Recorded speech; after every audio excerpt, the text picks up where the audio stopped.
right. Good afternoon, everyone, and welcome to UBC Camp's Play Learn at Home live stream. My name is Miss Chris, and I'm going to do the Learn How to Identify Animal Tracks and Scats with you guys today. So I'm from Wild and Immersive, and I work at the Malcolm Knapp Research Forest that is in Maple Ridge and is owned by UBC. So before we get started today, I just want to remind you guys that there are a few housekeeping rules before we start. So can I ask everybody to put your video and audio, so that should be turned off for the remainder of the session. And if you or any caregivers have questions during the session, please use the chat function and one of the moderators will respond as soon as possible. So please ensure that you are using respectful, camp appropriate language at all times. So the last thing I want to say is that UBC Camps Play and Learn at Home have a bunch of upcoming sessions coming up that you guys can check out if you are interested. So last thing is just to have fun during the session.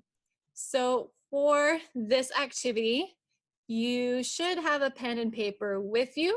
So I'm going to give you about 10 seconds to get your pen and paper ready, and we will get started.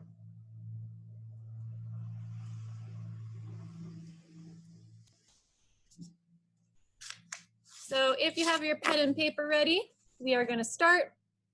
So today we are learning about tracks and scats, which is what you can usually leave behind.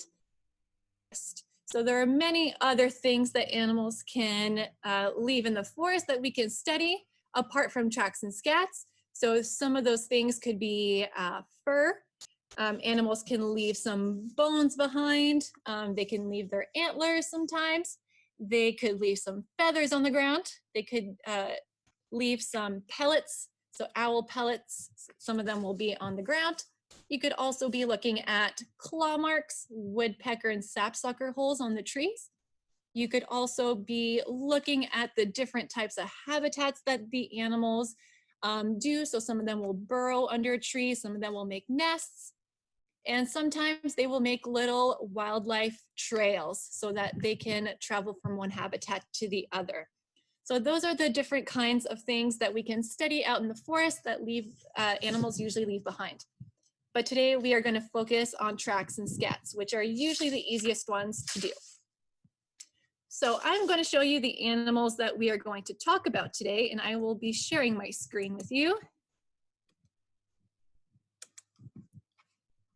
And I will show you this one. Sorry, just bear with me.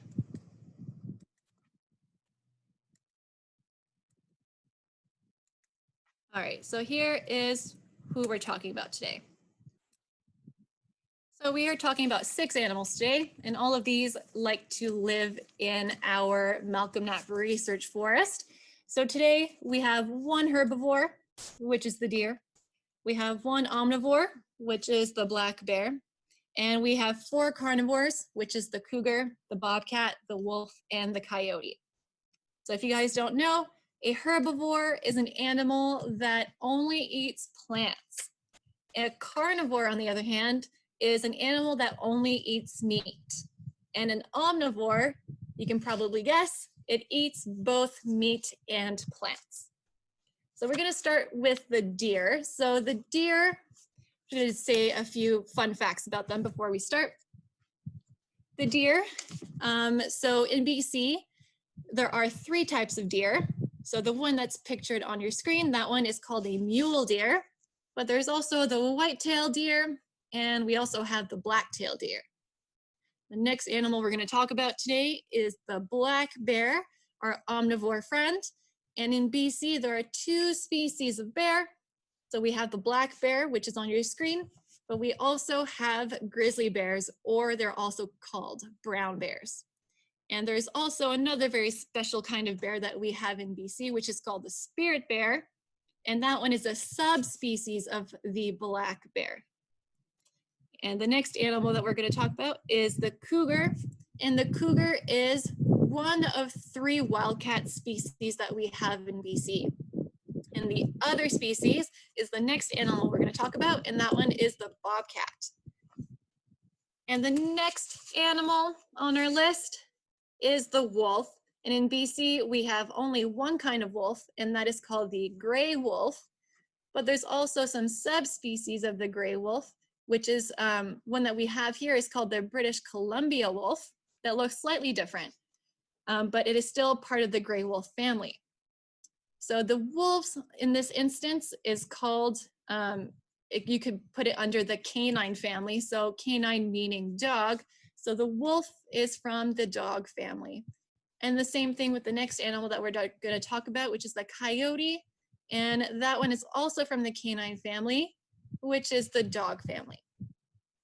So we are going to focus on 2 things today. So before we start, I hope that you guys can take about 10 seconds to write all of these animals down on your piece of paper, just so that you remember. But you don't super need to, because I will be holding some signs with their names on it anyways. So we are focusing on tracks and scats. So what is a track? A track is simply just an imprint of a paw of an animal that is on the ground. It's easy as that. So we are going to look at this nice sheet that I made on how to identify these tracks if you ever see them in the forest. So there's 3 questions that you should ask yourself if you ever see a track in the forest. So we're going to do the first one. And that first question you should be asking yourself is, how many toes does it have? So by this example, you can see that this track in particular has 1, 2, 3, 4 toes. And the next question you want to ask yourself is, does it have claws on the print that you see on the ground? So in this instance, this paw does have some claws at the end. Not all animals do. And the third one, which is probably not as much of a more important question, but we're going to do it anyways. So sometimes it's a good indicator of how many lobes does the paw print have. So a lobe is kind of one of these wonky little shapes at the end. So this one is 1, 2, 3. So this one has 3 little blobby things, and those are called lobes. And this one in particular has 3. All right, so remember those questions while I go over the tracks in about 5 minutes. So before we start, I did talk about the canine family. So there are 2 different types of family.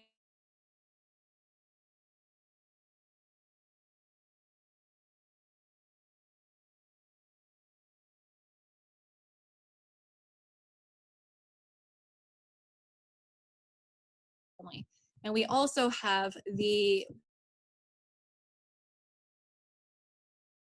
family, which is the dog family. And I will share my screen again to show you exactly what I'm talking about. So you should be seeing canine versus feline family, and some of these members will have some similarities. So if we're talking about the canines, if we are looking at the tracks for these guys, you have to remember that the canines will have non-retractable nails, which means that their nails are out all the time. So they will not retract them. So wolves and coyotes are in the dog family. And if you do have a dog at home, their nails are out all the time, right? So they are using their nails to dig, so to do some digging, to use their nails as traction and to help them with agility while hunting. So that's why they don't retract them, because they need them quite often. On the other hand, we have the feline family, and felines usually and always have retractable nails. So that means that they can take their nails out of their paws. So they kind of put them in and take them out only when they need them. So if you do have a cat at home, I'm sure you probably notice how sometimes your cat only takes out their nails, maybe if they're trying to attack you in a silly way. So the feline family will only have their nails out if they're trying to hunt their prey, if they're climbing some kind of structure like a tree, or if they're defending their territory. So these are the key features to remember while we're looking at tracks.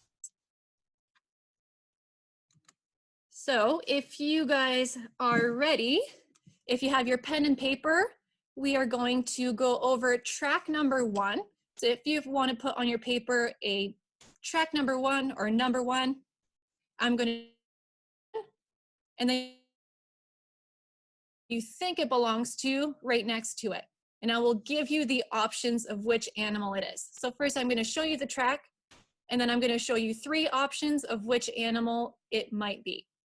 So I'm going to start off with track number 1. And let's remember those 3 questions. So this is track number 1. And track number 1, let's count the toes together. It has 1, 2, 3, 4 toes. And this track is quite large. So if it has a large paw print, it probably means that it came from a large animal. And same thing for smaller prints. So if it has a smaller print, it probably came from a smaller animal. So this one is fairly large. And so it has 4 toes, and let's check if it has any claws.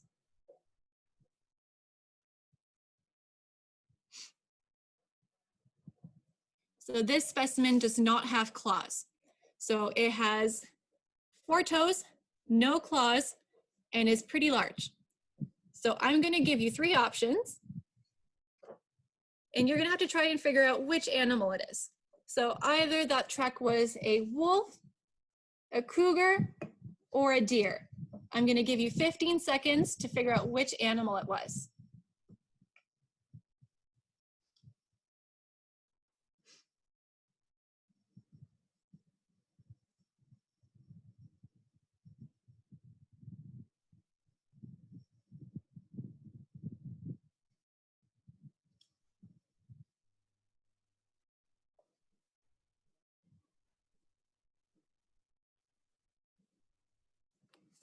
All right, did everybody figure it out?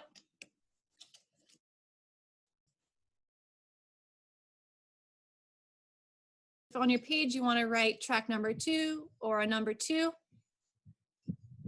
this is track number 2. So this one has how many toes? Let's count. 1, 2, 3, 4. And does it have claws? It has these little claws at the end of the toes. So it has 4 toes and it has claws. And it's about the size of my palm. So this is a pretty big animal still. It has 4 toes and claws. All right, I'm gonna give you 15 seconds to figure out which animal it is. Is it a wolf? Is it a cougar? Or is it a deer?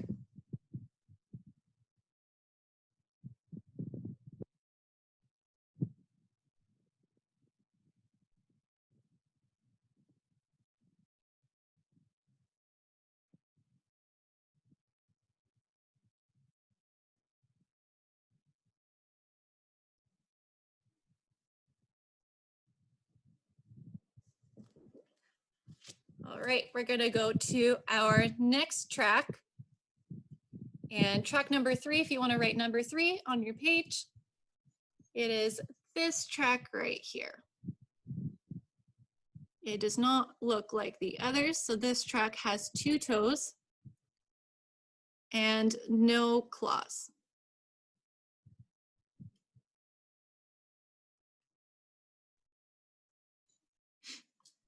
This track is slightly smaller than my palm.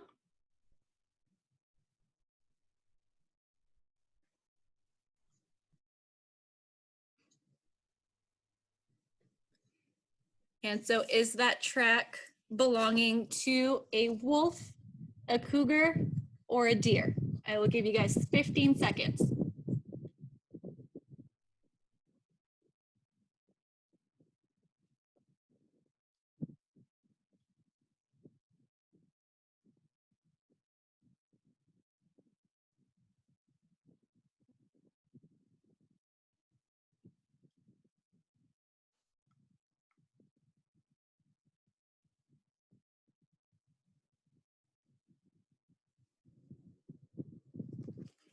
All right, on to track number 4. So this is track number 4. Track number 4 has how many toes? It has 1, 2, 3, 4. 4 toes. And does it have any claws? There are no claws on this track.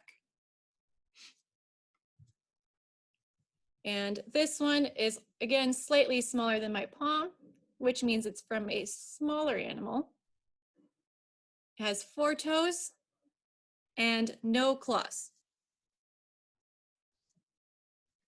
So here are your options for track number 4. Did it come from a black bear? Did it come from a coyote? Or did it come from a bobcat? I'll give you guys 15 seconds.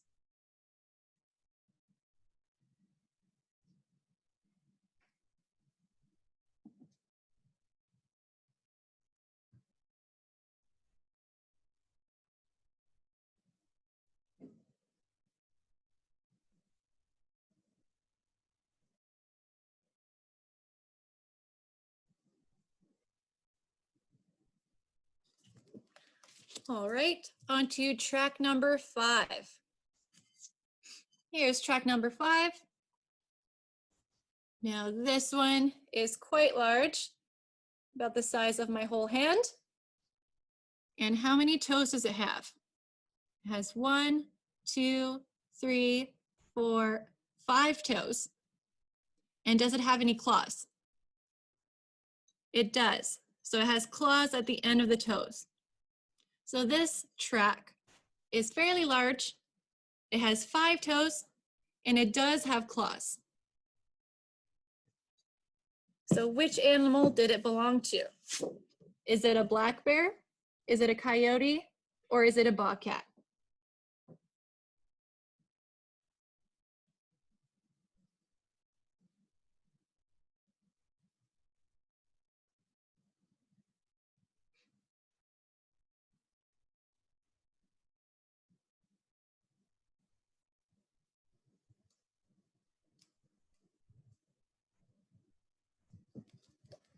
All right, and for our last track that we're gonna look at, this one is track number 6.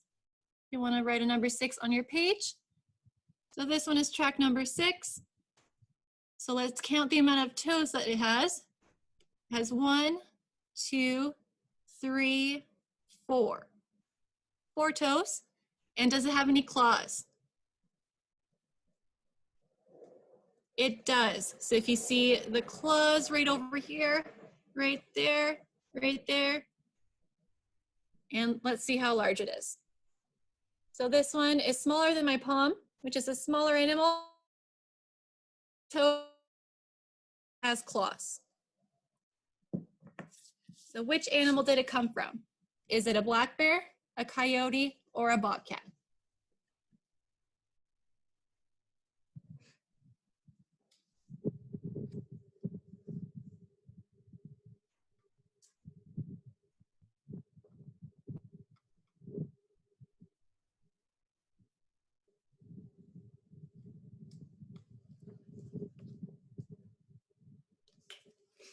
All right, so we went through all 6 of the tracks.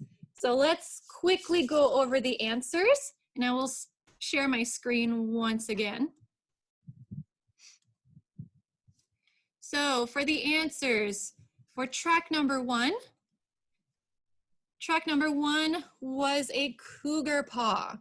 So cougars have 4 toes and no claws because they can retract them. Track number 2 was a wolf. That one had 4 toes. It was quite large, and it had claws on the toes. Track number 3 was a deer. Track number 4 was a bobcat. Again, 4 toes with no claws, but much smaller than the cougar.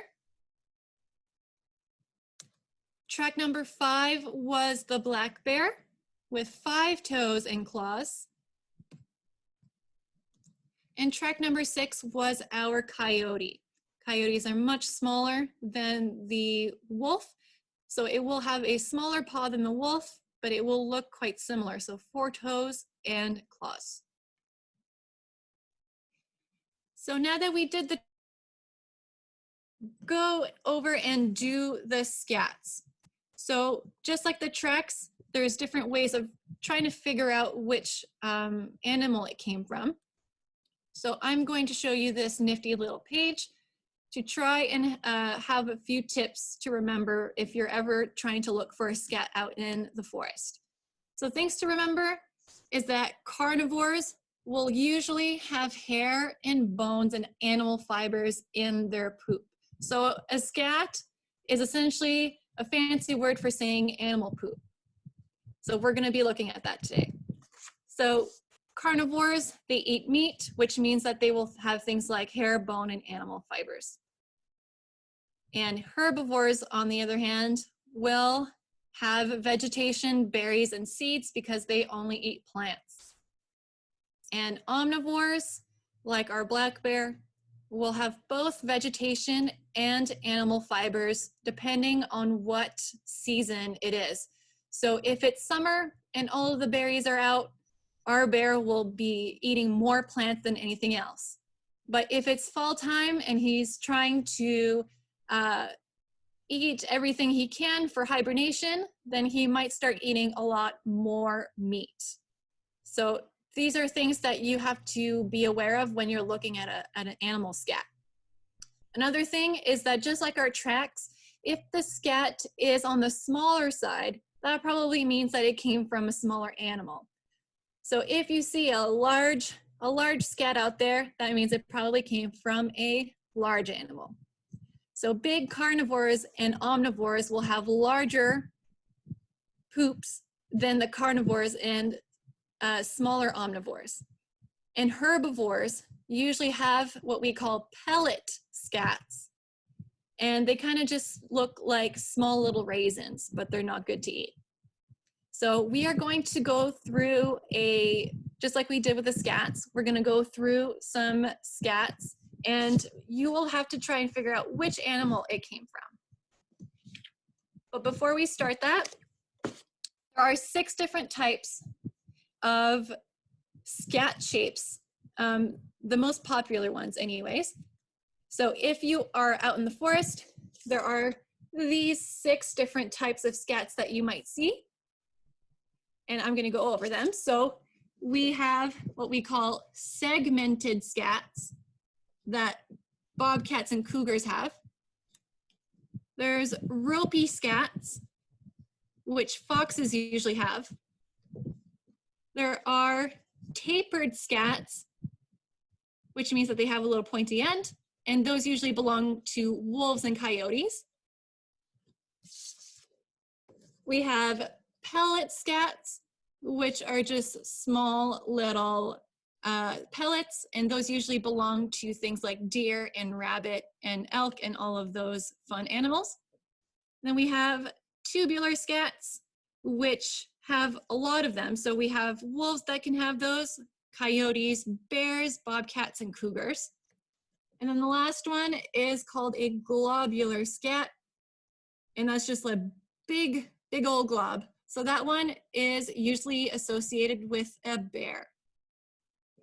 So I will show you scat number 1, which is this guy right over here. So on your page, write scat number 1, and you will have to figure out which animal it came from. So this one is about the size of my palm. It is segmented. So it's in segments. So small and in segments. So here are your options. And write down which animal you think it came from.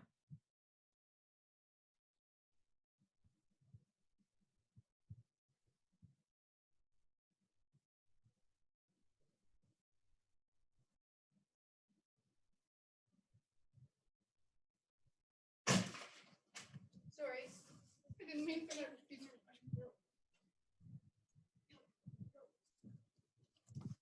All right, let's do scat number 2. All right, so scat number 2 is this guy. So this one is quite massive.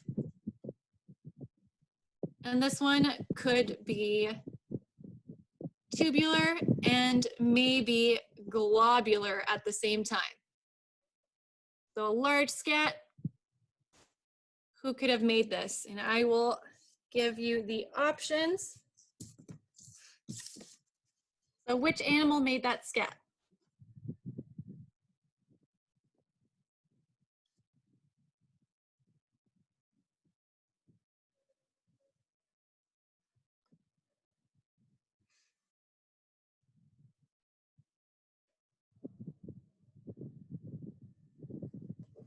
All right, and we will go on to number 3, which is this guy. So this one is almost hand length. And this one could be described as tubular because it looks like a tube.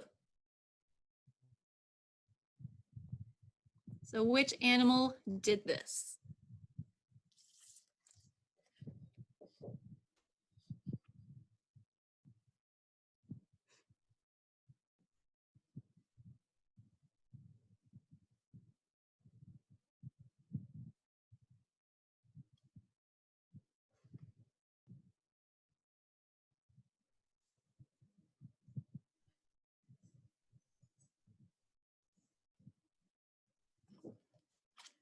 All right, on to scat number 4. And this one is about palm length. As you can see, it has a bunch of segments, different sections. So this one is mostly segmented. So which animal made this one?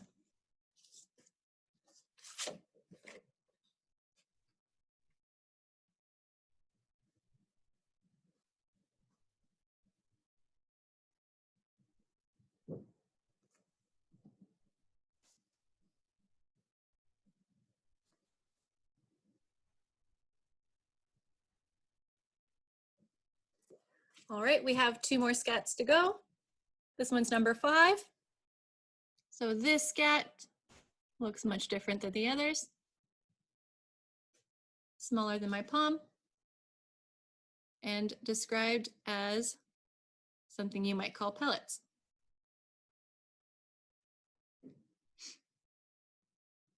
So which animal did?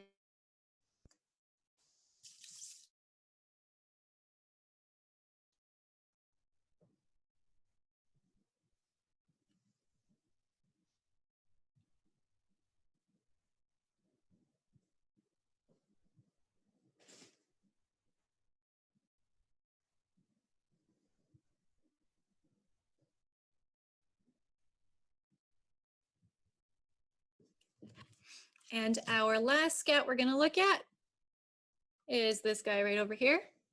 So this one is much larger than some that we saw. This one is mostly tubular. So as you can see, it's just piles of different tube-like shapes piled on top of one another. So this one is large and tubular. So which animal did it come from?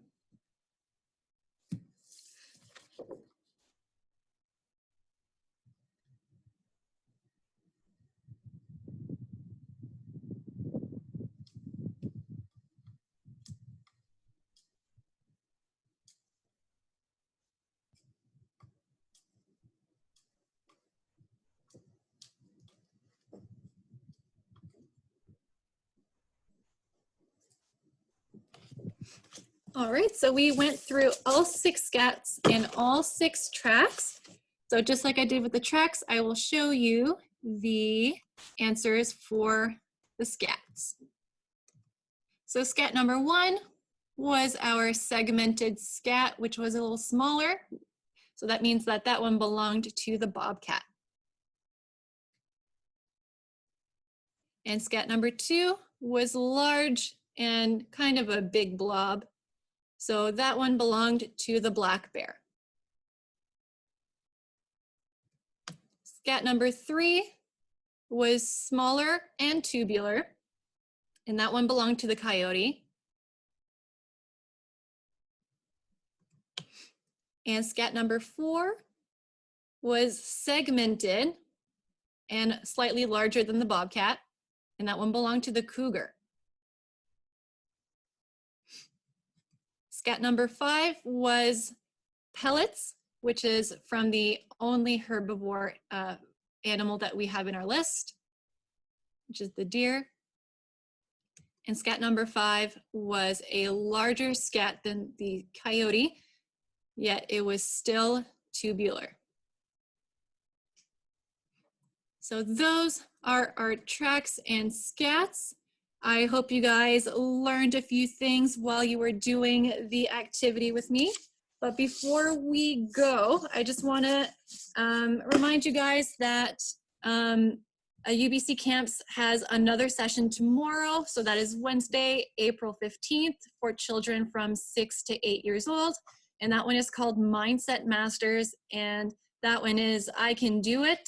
Young leaders will explore brain science and engage in a mindfulness activity to master their mindset and develop an I can do it attitude.